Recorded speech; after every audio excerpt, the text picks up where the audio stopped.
ऐसे लोग जो आज बहुत कामयाब दिखते हैं, बहुत अच्छे पोजीशन में दिखते हैं, लेकिन वे अपनी ज़िंदगी में बहुत बार फेल हुए हैं।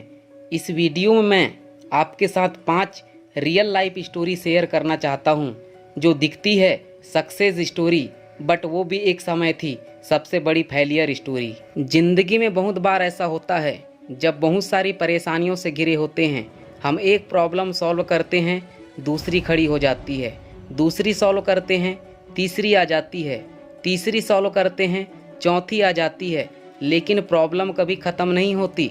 इस सिचुएशन में ख्याल आता है कि मेरे साथ ही ऐसा क्यों होता है, ये सब प्रॉब्लम कब ख़त्म होगा। मैंने बहुत सारी बुक्स, वीडियोस और 4-5 साल जर्नी के बाद पाया कि हम जो छोटी छोटी परेशानियों को लेकर इतना टेंशन लेते हैं, लेकिन इस वीडियो में जो लोगों के बारे में जानने का मौका मिलेगा, उनकी रियल स्टोरी से पता चलेगा कि उनकी प्रॉब्लम हमारी प्रॉब्लम से कितनी बड़ी थी। हम हर बात में इतना टेंशन क्यों लेते हैं। मैं दावा करता हूं कि इन 5 महान लोगों की स्टोरी जानकर आप अपना प्रॉब्लम सच में छोटा समझने लगेंगे।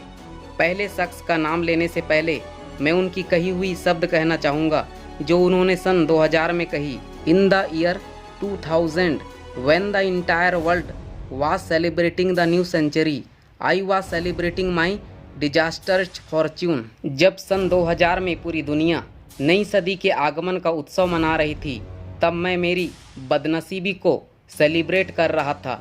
ना मेरे पास फिल्में थी, ना मेरे पास पैसा था, ना मेरे पास कंपनी थी, और मेरे पास लाखों केसेस थे, और टैक्स अथॉरिटीज़ ने मेरे घर को नीलाम करने की बातचीत कर रही थी। ये पता है ये किसने कहा? जिसको हम बोलते हैं इस सदी का महानायक मिस्टर अमिताभ बच्चन। और आज हम अमिताभ बच्चन जी का नाम लेते हैं तो हम देखते हैं कि एक बहुत बड़ी शख्सियत जो जिस चीज़ को छूते हैं उसे कामयाब कर देते हैं। और एक शख्स हैं बहुत जाने माने प्रसिद्ध वैज्ञानिक, और उन्होंने फिजिक्स के क्षेत्र में बहुत खोज किए। उनके बहुत सारे कोट्स हैं जिनको हम पढ़ते हैं और बात करते हैं, लेकिन उनकी चाइल्डहुड बहुत टफ निकली। बहुत लोग बोलते थे ये बच्चा मेंटली वीक है। 4 की उम्र तक बोल नहीं पाए, 7 की उम्र तक लिख नहीं पाए। जब पढ़ाई पूरी करने के लिए कॉलेज गए तो प्रोफेसर ने उन्हें कभी सीरियस नहीं लिया, उन्हें कभी ब्राइट स्टूडेंट नहीं माना जाता था। किसी को उम्मीद भी नहीं थी कि इसी फील्ड में ये रिसर्च करेंगे। इतना बड़ा वैज्ञानिक, एक समय ऐसा आया नौकरी करने के लिए भटकना पड़ा था, but he it continued. Science को कभी लिखा नहीं जा सकता इस इंसान के बगैर। नाम है अल्बर्ट आइंस्टीन।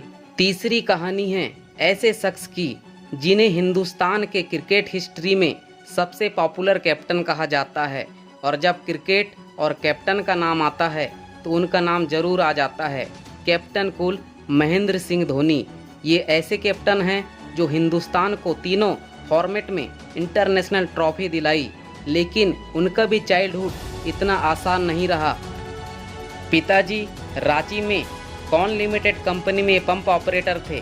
प्रेशर बहुत था और घर वाले चाहते थे कि वो गवर्नमेंट जॉब कर ले, और कुछ समय उन्होंने खड़गपुर रेलवे स्टेशन में TTE ट्रेवल टिकट एग्जामिनर की जॉब की 2001 और 2003 के आसपास, और वहाँ रेलवेज के तरफ से बीच बीच में क्रिकेट खेल लिया करते थे। जब कैप्टन बने तब बहुत सारे सीनियर प्लेयर थे जो उनके कैप्टनसी को स्वीकार नहीं किया। जब कैप्टन बने तब टीम ने कुछ महीने, अगले कुछ सीजन तक अच्छे परफॉर्म नहीं किए, लेकिन वो आदमी लगा रहा, टीम को बेहतर बनाता रहा। लेकिन आज हर कोई उन्हें कैप्टन कूल के नाम से जानते हैं, हर कोई उनका दीवाना है। चौथे इंसान जिनकी कंपनी शानदार फ़ोन बनाती है, MP3 प्लेयर बनाती है, वॉचेस बनाती है, को founder Apple of mister Steve jobs. लेकिन स्टीव जॉब्स की कहानी देखेंगे, उनके जन्म के बाद उनकी मदर ने उनको छोड़ दिया, उनके एडॉप्टेड पेरेंट्स ने उनको बड़ा किया। अपने पढ़ाई के दौरान उन्होंने अपना कॉलेज छोड़ दिया और खुद की कंपनी स्टार्ट की। उनका काम करने का ढंग कुछ अलग था।